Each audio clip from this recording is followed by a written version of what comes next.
ফিলিস্তিনের গাজায় ইসরায়েলি বাহিনীর হামলায় শুরু থেকেই সাহায্য করে আসছে যুক্তরাষ্ট্র।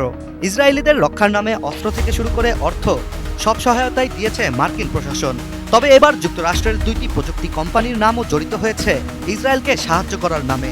আন্তর্জাতিক গণমাধ্যম দ্য গার্ডিয়ানে প্রকাশিত হয়েছে গোপন নথির ভিত্তিতে দুইটি প্রযুক্তি কোম্পানির নাম। দ্য গার্ডিয়ানের তথ্য অনুযায়ী গাজাকে ধ্বংস করতে মার্কিন প্রশাসনের পাশাপাশি ইসরায়েলকে সাহায্য করেছে প্রযুক্তি কোম্পানি মাইক্রোসফট ও গুগল।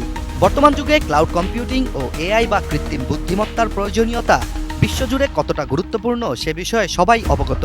তবে ফাঁস হওয়া নথি অনুযায়ী এই ক্লাউড কম্পিউটিং ও কৃত্রিম বুদ্ধিমত্তার মতো প্রযুক্তি ইসরায়েলকে সরবরাহ করেই গাজা যুদ্ধে মাইক্রোসফট সরাসরি ইসরায়েলকে সহায়তা করেছে।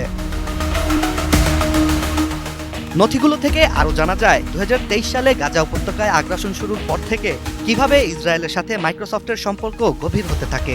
ইহুদি রাষ্ট্র ইসরায়েলের সামরিক বাহিনীকে আরও বেশি ক্লাউড কম্পিউটিং এবং স্টোরেজ সেবা প্রদান করতে বেশ কয়েকটি চুক্তি হয় মাইক্রোসফটের সাথে, যার মধ্যে সবচেয়ে উল্লেখযোগ্য হচ্ছে আইডিএফকে হাজার হাজার ঘন্টা প্রযুক্তি সহায়তা দিতে ইসরায়েল ও মাইক্রোসফটের মধ্যে $10 মিলিয়ন চুক্তি হয়েছিল। ফাঁস হওয়া নথিগুলোর মধ্যে আরও রয়েছে ইসরায়েলের প্রতিরক্ষা মন্ত্রণালয়ের বাণিজ্যিক রেকর্ড ও মাইক্রোসফটের ইসরায়েলি সহযোগী সংস্থার ডাটা। মূলত মাইক্রোসফটের বিভিন্ন পণ্য ও পরিষেবা প্রতিনিয়ত যুদ্ধক্ষেত্রে ব্যবহার করে আসছিল ইসরায়েল, যেখানে মাইক্রোসফটের তৈরি আজুর ক্লাউড কম্পিউটিং প্ল্যাটফর্মটি ইসরায়েলের বিমান, স্থল এবং নৌবাহিনীর বেশ কয়েকটি ইউনিটের পাশাপাশি দেশটির গোয়েন্দা সংস্থাগুলিও ব্যবহার করে আসছিল।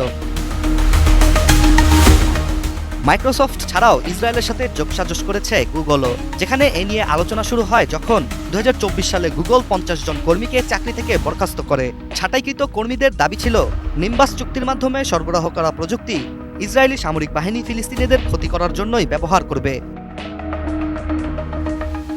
এদিকে নথি ফাঁস ও এসব অনুসন্ধানের বিষয়ে এখনো কোনো মন্তব্য করেনি মাইক্রোসফট। প্রযুক্তি কোম্পানিটি যে বিভিন্ন সময়ে বিভিন্ন প্রযুক্তি লেনদেনের মাধ্যমে ইসরায়েলের সঙ্গে কাজ করেছে সে বিষয়েও অস্বীকৃতি জানিয়েছে প্রতিষ্ঠানটি।